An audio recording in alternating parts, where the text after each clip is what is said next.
On June the 3rd, 1998, a high-speed Deutsche Bahn train travelling at nearly 200 kilometers per hour derailed and crashed into a road bridge near the village of Escheda in northern Germany, killing 101 and injuring 100. It was the worst rail disaster in the history of Germany and the most catastrophic high-speed train crash ever recorded. What went wrong with Intercity Express, or ICE 884, Wilhelm Conrad Renkin, as it hurtled along its route between Munich and Hamburg? Incredibly, the disaster was set in motion by a single, tiny fatigue crack. The crack unraveled the outer rim of a bogie, pushing the carriage off the tracks and against the pylons of a road bridge, causing it to collapse. The remaining train cars crashed into the wreckage, folding up on each other accordion style. In 3.5 seconds, the high-speed train came to a catastrophic halt. Only a lucky few survived. I had the same grave kind of injuries as the dead. I was really lucky that I was not among the dead, as I had the same serious injuries as the dead. There were so many dead. And when you have to come to terms with that, there were children, adults, the elderly. It was disturbing beyond anything I had ever known before.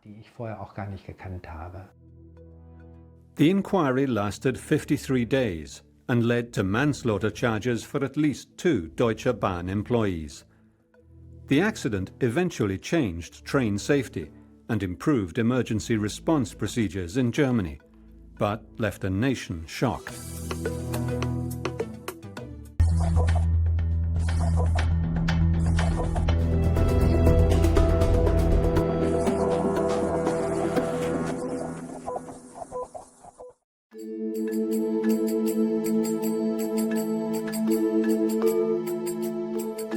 Munich, Bavaria. It is early on the morning of June the 3rd, 1998, and commuters and families are boarding trains in the Munich Hauptbahnhof, headed north for business and pleasure. The ICE 884 Wilhelm Conrad Renkin is headed to Hamburg, with scheduled stops in the picturesque cities of Augsburg, Nuremberg, Würzburg, Fulda, Kassel, Göttingen and Hanover. When the doors finally close and the train pulls out of the station, 287 passengers are on board, settling into their travel routines.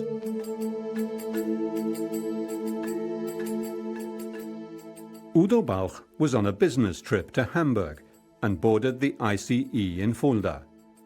He knew the voyage would be fast and smooth, and he'd be able to get a little work done en route. He was sitting alone in first class, coach 11. The weather was very nice that day.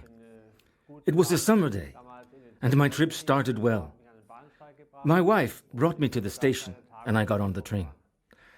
I wanted to go to Hamburg that day. I knew, in any case, that day I wanted to work and was alone in the coach. I had my laptop with me because I wanted to work in peace and quiet, so I had no other passengers with me, and I had planned it that way, so I could work in peace. About 130 kilometers south of Hamburg, with only 40 minutes left to the final destination, it quickly became clear there was something serious amiss in Coach 1. Unusual vibrations had been noticed by previous passengers, and now something even worse happened. A steel shaft shot through the armrest of Jörg Dittmann, a passenger in Coach 1. Rather than pull the emergency brake, he went to find a ticket collector, who told him it was company policy to investigate before stopping the train.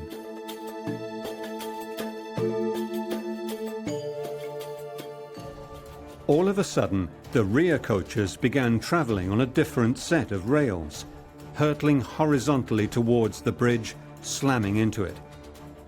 The bridge collapsed onto the train, crushing the rear half of Coach 5. The restaurant coach, 6, was completely crushed to just 15 centimeters in height. There was no chance of survival for anyone dining in coach 6 at the time of the accident. The remaining cars jackknifed into one another. I looked up at the clock, and I was working on my laptop, and then, all of a sudden, there was a blow, an impact like nothing I had ever heard. And from then on, it all went very fast. Then, within the coach, I was thrown about, over and under, and from left to right. All sorts of chairs and train parts were flying against me, until I was just suddenly lying there, and I knew something terrible had happened. I thought 2 trains had collided. I heard over the radio what was happening while on my way to Escheda. And then, as we neared Escheda, we were able to speak to the mayor, who was able to tell us that it's an ICE train, it's completely destroyed, and the bridge is also completely destroyed. And it all looks quite horrific. That was the first information I had.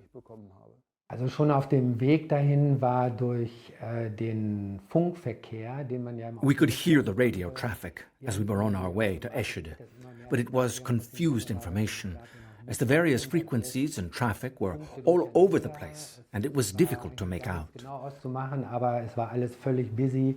Und als wir dann nach Eschede kamen und auch auf diesen Brückenkopf... Then, as I came to Eschede and drove up to the top of where the bridge was, there lay the ICE train, totally destroyed. I had never seen anything like it. I was perplexed, as I was not at all trained for what lay before me. War ich in dem Sinne auch gar nicht vorbereitet. 2 Deutsche Bahn railway technicians who had been doing maintenance near the bridge would be killed instantly when car number 4 came hurtling toward them at 200 kilometers per hour. Der dritte Wagen. The back of the 3rd wagon went onto a different rail, and then it derailed, and the back of the wagon hit the bridge pylon, and it began to collapse. The 4th wagon was able to come under the bridge, and then the bridge collapsed onto wagon 5, destroying it completely. Then the other wagons just piled up against the bridge. Dann die anderen Wagen haben sich dann vor der Brücke zusammengeschoben. The front power car, which had detached from the rest of the train, coasted for another 3 kilometers until coming to a stop just past Escheda railway station. Residents in the tiny town just 130 kilometers south of Hamburg had no idea what was happening just south of their normally quiet and tidy German village. Andreas Effinghausen was one of the first police officers to arrive at the bridge from Celle. Und als wir dann dort ankamen, As I came into town, I stopped the car and got out to go on foot, and that's when I saw that the bridge was completely down. So I went down along the embankment by the bridge, and I saw the train, and a whole wagon had been split open. And as I looked around, I thought, what am I going to do here? I just had no idea what to do next. und dann habe ich da erstmal gestanden und war völlig fassungslos. Ich wusste gar nicht, was ich machen sollte. Once I came to this sudden halt and was lying there. I was totally pinned, and my leg was pinned, and I couldn't move. I could only cry out and hope that someone found me. Es war allerdings nicht zu hören, es war absolute Ruhe. You couldn't hear anything. There was complete silence, not a sound. So I went down around the train and I simply called out, "Hello?" And Udo Bauch answered me. Hat Udo Bauch mir geantwortet. Hello, hello, is anyone there? He yelled. And I heard it, and I tried to pull myself up and say, yes, my name is Ugo Bauch, please help me. The local fire chief, Gerd Backerberg, immediately began to organize the emergency response. Ja, das The disaster site was about 500, 600 meters total, since the first 5 wagons had come under the bridge, and the others were all piled on top of each other along the track. one wagon was lying beneath the destroyed bridge, and all the others were folded up like an accordion in front of the bridge. Eine Ziehharmonika vor der Brücke aufgetürmt dann. An hour and a half later, the district government had declared a civil state of emergency. Immediately after the train derailment on June 3rd, 1998, more than 100 rescue workers from around the region were dispatched to the scene, and within hours, more than 1,800 personnel had arrived. Edvard Hüls was the emergency room physician on duty in the nearby city of Celle and immediately rushed to the disaster site to help. The first thing I thought as I was standing there was, what am I even going to do here? It is a question one asks oneself. You suddenly understand what it means when you have an education as a nursing assistant, and then suddenly your skills are going to be needed in a way that you could never have ever predicted or imagined.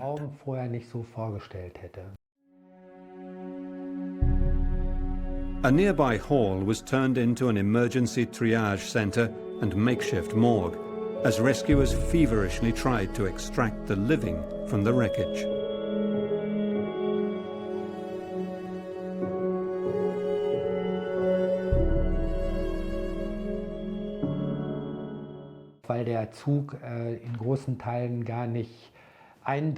The train was impenetrable due to the windows and the doors. This was a basic problem we had from the very beginning. And as a result, we could only treat the patients who we could get to in the very last wagons, put onto stretchers, and then begin doing triage that was needed. Wir haben es zum Schluss aufgegeben. Es war nicht möglich. We eventually gave up trying to make holes big enough in the doors and windows to get the patients out to be treated. At that point, the fire department helped us, and since the last 6 wagons were all lying next to each other, we were able to access the coaches through the aisles, cutting out the seats as we went through and slowly working from the back toward the front. But it was very difficult. Hat sich dann von hinten langsam weiter nach vorne gearbeitet, aber es war sehr, sehr aufwendig. I think that's an interesting thing. This one piece will make 52 layers. Watch on mobile devices or the big screen. All for free. No subscription required.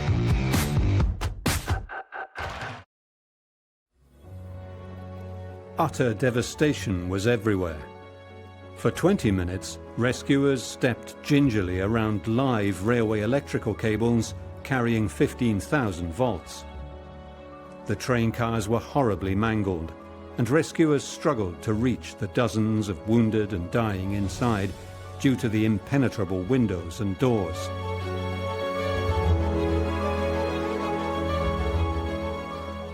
Ja, die Verletzten aus den Waggons. It was very difficult to get the wounded out of the train, but we were able to get to those we could reach quickly, and by 1400 hours, we had finished that part of the rescue. Between 14 and 1430, we had all the wounded people rescued and transported to nearby clinics or hospitals.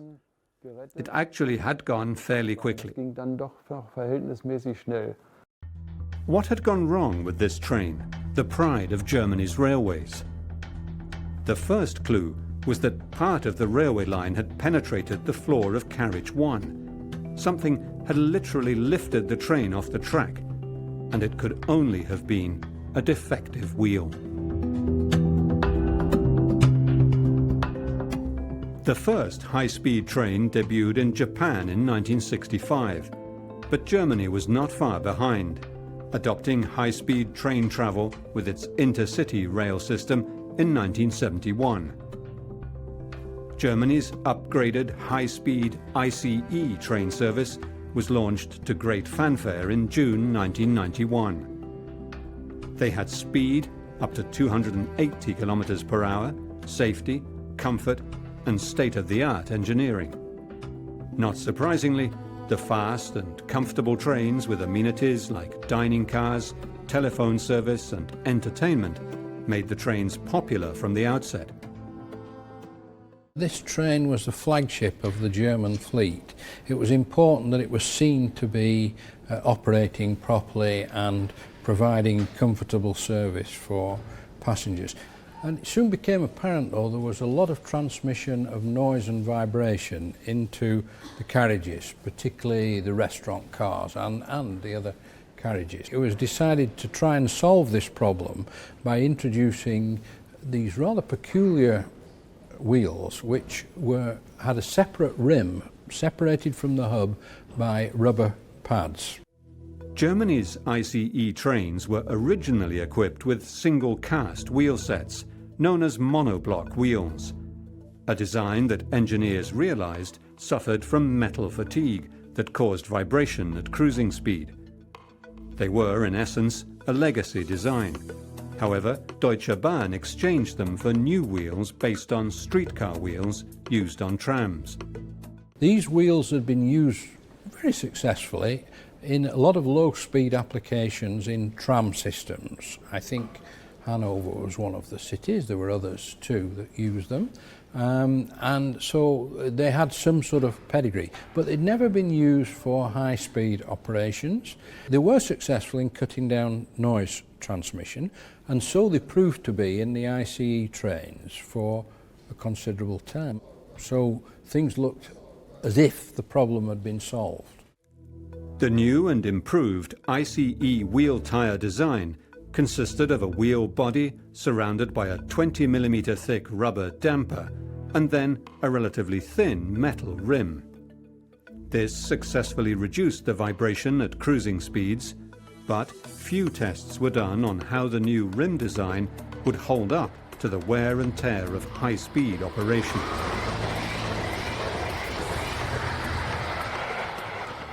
That is, a wear process takes place, and the shape of the wheel conforms more and more to the rounded shape of the rail head, which leads to unsatisfactory running of the train. So periodically the wheels are reprofiled after quite long periods of time. In these rimmed wheels, where the rim was separate from the hub of the wheel, this continual reprofiling reduced the thickness of the rim. And so the bending that took place every time the wheel rotated between the separate rim and the solid hub, separated by these rubber pads, grew greater because the rim became more flexible. The Fraunhofer Institute for Structural Durability and System Reliability in Darmstadt presented 300 pages of expert testimony at the trial. They found that a cracking inside the rim of the wheel caused by excessive load and wear was responsible for the accident. Professor Roderick Smith is one of the engineers called in to find out what went wrong. When the wheels were examined for cracks, in a normal solid wheel, one examines the outer tread of the wheel, where the cracks are likely to form between the wheel and the rail. On this occasion, nobody was examining the inside of the wheel, and so the crack remained undetected in inspections because it wasn't being looked for. Engineers found that the rims became flattened into an elliptical shape as the wheel turned. Cracks could also form on the inside of this type of tyre, which was never tested in the entire 4 years it was in operation. But could regular maintenance have detected the worn-out rims? Many warning signs went unheeded.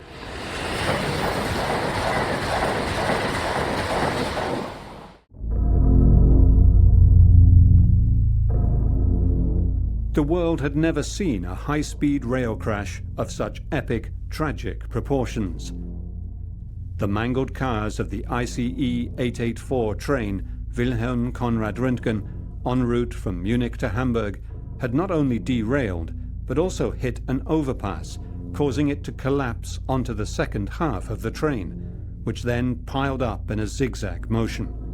The biggest challenge at first was knowing the scale of the disaster. Just how many people had boarded the train?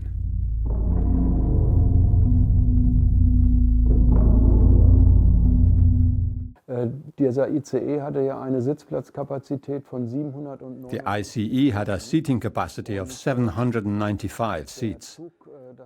The emergency manager of the Deutsche Bahn came to the town and told us, "It's not like an airplane when you have assigned seats and check in and you can tell who is present or not, but rather people buy a ticket from point A to B, and whether or not they are on the train or decide to take another one, you do not know.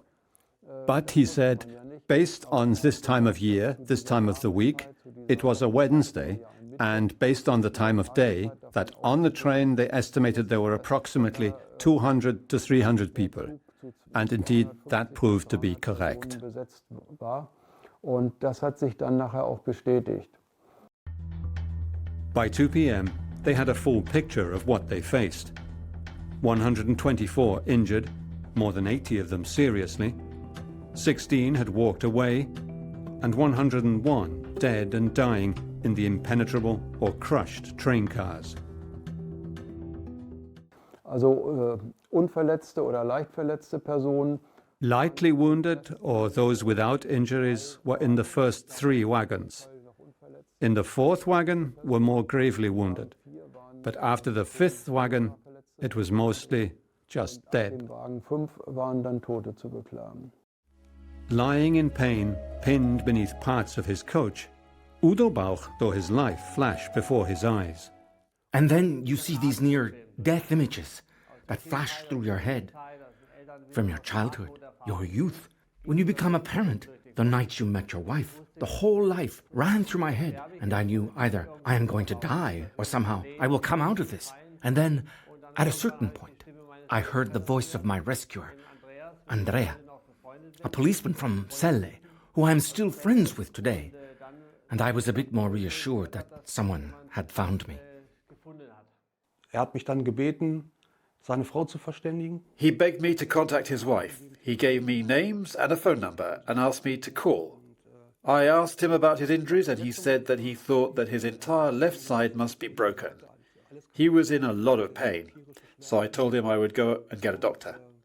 And we would try to get him out as fast as possible. Retter ranhole, dass wir ihn da rausbekommen. My wife had to search for me. She had brought me to the train platform and then gone home and heard about the derailment. Then she noted the train's name, Wilhelm Conrad Renkin. She heard it on the television and she thought, that is the train. My husband is inside. Then she made contact with the authorities, who gave her a long list of hospitals where the various patients were.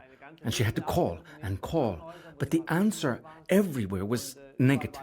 And then the next to the last one was the hospital in Hanover. And there they had an unknown patient wearing blue pants, a wedding ring with the name Monica engraved into it, and was approximately 30 years old. And it was with this glimmer of hope that she went to Hanover to search for me. Udo's rescuer, Andreas Effinghausen, also went to see him at the hospital. He was met by Monica, relieved to have finally found her husband and be at his side. Ja, also sie hat mich erstmal ganz herzlich begrüßt. First, she warmly said hello to me, and then we went up to intensive care to see Udo. He wasn't totally conscious, he was still in a medically induced coma. But later he told me he could hear my voice. Gehört, dass ich da war, also hat die Stimme gehört, aber er konnte eben halt noch nicht antworten. ER physician Dr. Edvard Hüls was confronted with the most difficult choice a doctor can face. To be in a situation where so many patients need your help. They were all trying to talk to me and say, we need a doctor. And I had my kit with me so they could recognize me as a real doctor from afar. And they all thought, oh, he will come right away. Yet he is not coming over to me. It is not something you can train for.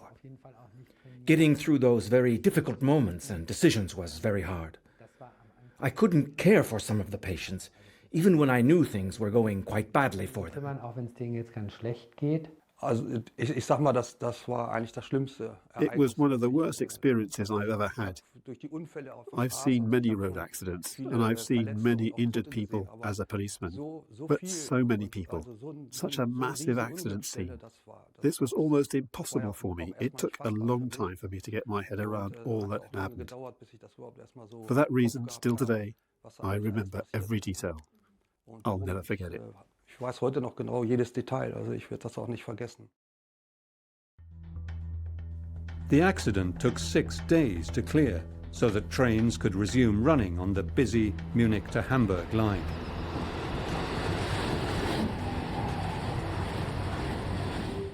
Wir haben tatsächlich bei einer Lagefeststellung nachmittags 15 Uhr At a certain rescue site, we, at a certain point at 1500 hours, reported that we had 1,250 vehicles working directly on site. Dort waren rund 350.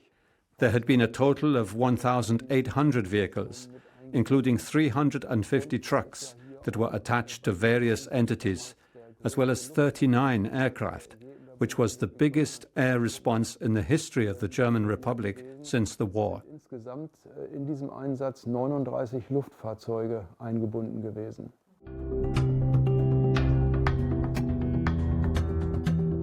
Forensic teams began the grim task of collecting body parts in small grey trays. Entire families were wiped out in 3.5 seconds.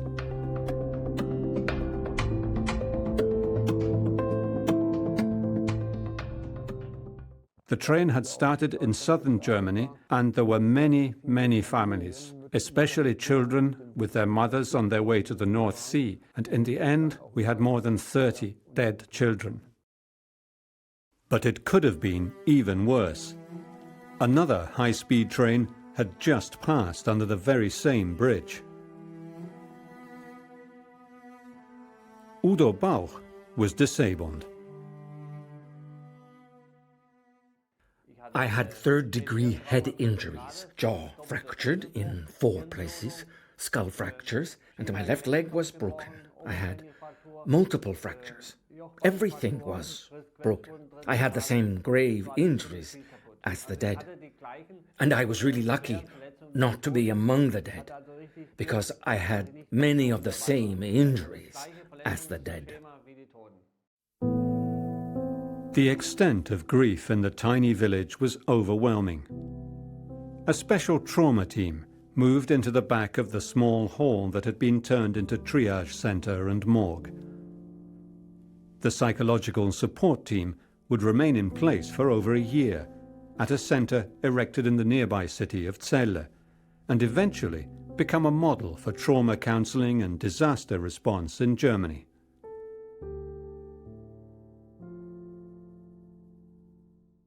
Through the police and the border patrol, we brought in psychological teams and cared for the wounded, the relatives who were arriving, and also later on, also the rescuers who were on site.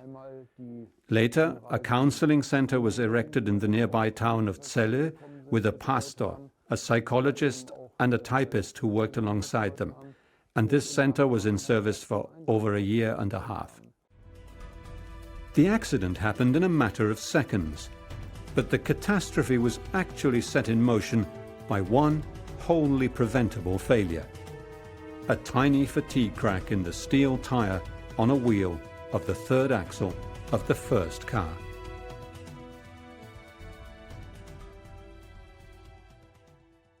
Suddenly the rim fractured and sort of spread itself out like a spear and came up through the seat of one of the passengers was sitting there, and it came up through his seat and caused considerable concern, of course. The passenger rushed to the guard, who was several carriages away from him, to tell him what had happened and to stop the train. Apparently the guard was rather slow in reacting, but started walking with the passenger back to the site of the damage. But before they could get there, the trailing end of the rim caught on a set of points below the train and derailed one of the bogies of the carriage that the train was on. So what went wrong? 3 separate automated checks indicated a defect in the ICE train's wheels. The train's onboard computer also showed that conductors and other train staff had filed 8 separate complaints about noises and other vibrations being generated by the defective wheel, yet the company did not replace it. The train conductor also failed to stop the train in time. Of course, it's relatively easy to run computer models, quite complicated computer models, but the question is, are we modelling the right thing? And that can only be answered by testing. And here the structure was so different from the conventional wheel that testing would have revealed the difference in the structure and the different location of where the cracks were going to form. The fact that if a crack was going to initiate, it would be initiated on the inside of the rim, which normally is not a place you would look at because it would be part of a solid wheel. And the fact that the reprofiling process had not been rethought to accommodate the separate rim. I think these are actually very fundamental issues.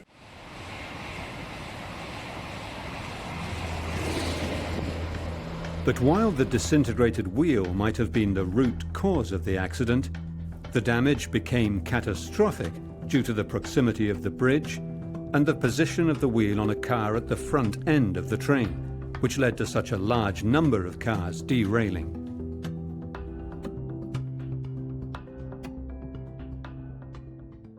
If the train had been stopped immediately the accident would have happened, the disaster might have been avoided. And one of the ways in which that could have happened was if the driver had some indication that there was a major fault on one of the bogies. He actually had an indication of the level of the toilet water in each of the carriages, but not on the condition of the bogies.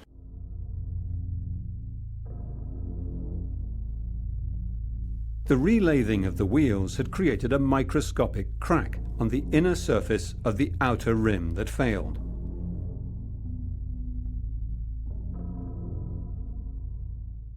They examined carefully all the wheels on the similar trains. They found, interestingly, that only the wheels that had been reprofiled, I think 6 times, had cracks inside. And of the population that had been reprofiled 6 times, I think 80% of them had little cracks there that could have grown quickly. Of the wheels that hadn't been reprofiled 6 times, but less times, they didn't find any cracks.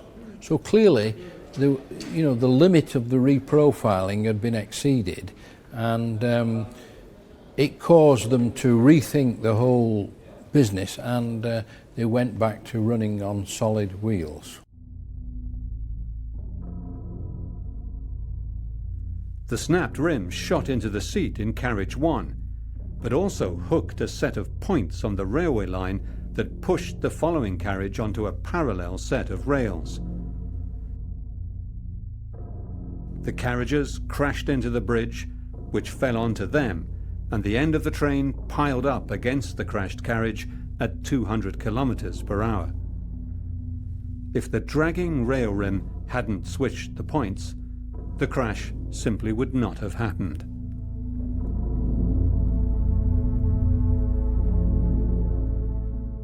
So what we had was the initial breakage of the wheel unleashed a series of incidents, each of which compounded the consequences, and the final consequence, of course, was the disaster when the train hit the bridge. Embittered survivors and relatives of those killed accused Deutsche Bahn of ignoring wheel fatigue during previous wheel checks. Well, a legal process was applied. I don't think it was as searching as it might have been, and if it had have been, I think it may have come to a conclusion that really shifted more of the responsibility for this onto bad design at Deutsche Bahn. In 2003, a German court abandoned negligence cases against 3 Deutsche Bahn engineers, fining each of them €10,000 and concluding they bore no serious blame for the disaster. The trial was very painful because the outcome was such that no one was found guilty. The fact that the engineers were given just a mild fine. The outcome of the trial was for the survivors and the families of the victims. Well, it was like a slap in the face.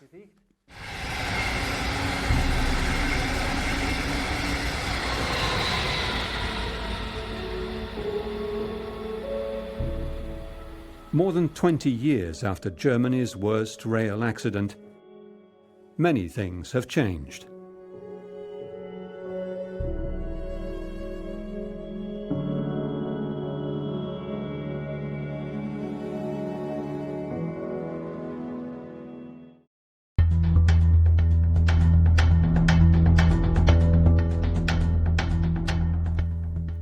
The Escheda disaster was one of the tragic events that led to the creation of a new federal agency in 2002 and the establishment of a psychosocial emergency care network across Germany. Edward Hüls is still one of the lead emergency doctors in the timbered German city of Celle. The approach, he recalls, was innovative at the time. Wir haben dieses Psychologie-Team nicht mitgebracht. Das gab es zu der damaligen Zeit überhaupt gar nicht. We developed the psychological trauma team concept ourselves, because back then such a thing did not exist. Escheda was the first disaster where a team of counselors were brought on site to address the needs of not just the grieving and wounded, but also the rescuers who were working there. When rescuers would come out of the wreckage, they could stop in for a briefing, talk to someone. At the time, this was something very new. Dann haben wir ein Briefing hinterher, wir sprechen mit euch. Das war etwas ganz, ganz Neues. Within weeks, points on the entire German railway network were checked to see if they were near possible obstacles. They then instigated a big investigation. They contacted a lot of experts of fatigue, because this failure was clearly a fatigue crack that had grown in the rim, of which I was one. We spent two and a half years arguing with each other, discussing with DB engineers, trying to find out the history of the decision to introduce these wheels, what the testing had been, what the thoughts had been about the inspection of them, and so on. Wheels on other trains were replaced with the safer monoblock type. My argument would be is the protocols weren't applicable to this particular incident. Stripped away from the overall view, the detail of the design of the wheel was so different, they shouldn't have applied existing design standards to it. And they shouldn't have hidden behind the fact that it complied with those existing design standards, because it was a completely different structure and it changed the system behaviour.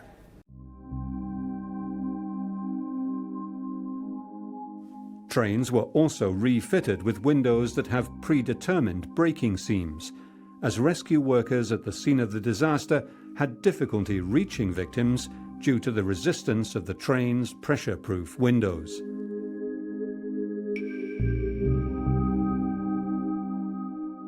After 27 days in a medically induced coma and 6 major operations, Udo Bauch lives with a 100% handicap. Ich habe nach wie vor, auch jetzt noch nach 20 Jahren, sehr starke Schmerzen immer wieder. I still have very strong pain, even today, after 20 years. When I walk, it all hurts. I have a 100% handicap. There is also anxiety. My life is very, very different, and every day I have to fight through this pain and these obstacles and handicaps. Udo Bauch decided to build his own memorial and began planning a chapel in his hometown of Eichenzell. Many people come here. In the first year after the accident, we had 5,000 visitors. We get prayer groups, victim support groups. And it is nice to see that our town is sought out by those who want the victims of the Escheda disaster to be remembered.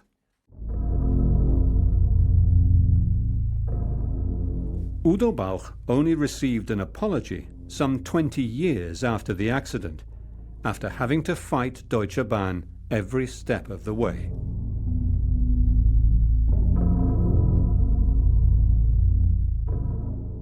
Deutsche Bahn was very insensitive in the time right after the disaster. They sent us letters with ICE train stamps. You had to fight for every single euro of compensation. At the time, everyone said, "We will absolutely compensate you big time." But as a victim, we did not notice that. We had to fight for every little thing.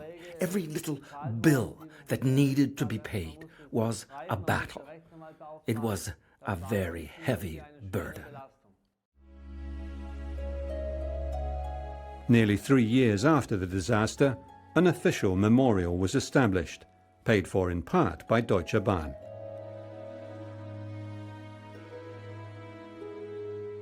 "400 relatives and many dignitaries, as well as rescue personnel and local Escheda residents, attended the opening ceremony.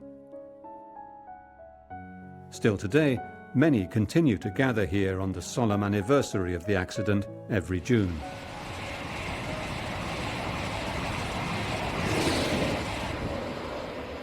"101 wild Japanese cherry trees were planted here, one for each fatality. They do not bear fruit, but blossom every spring in memory of the victims.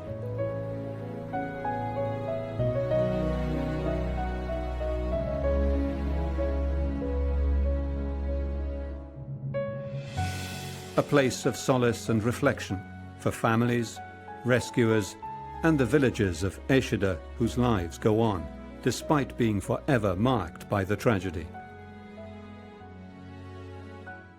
In one's life, one can never forget the images that one at the time had to live through on the 3rd of June 1998.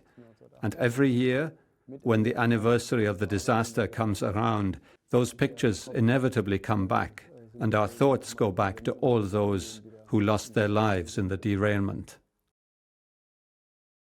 The memories retreated a little bit into the background, but they're still there, because every now and then I drive over and stop for a moment, looking, standing there for a brief time, and then I see everything before my eyes, just as it was.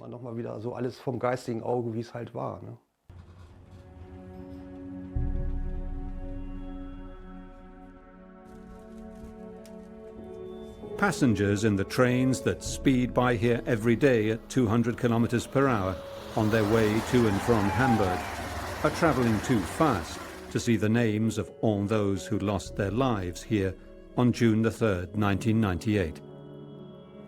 But if they happen to look out the window toward the thick forests and fields of heather as they pass by Escheda, their gaze is met by a cherry orchard planted to remember the 101 dead, and by a steep flight of stone steps leading up to a gate, framing the blue heavens beyond.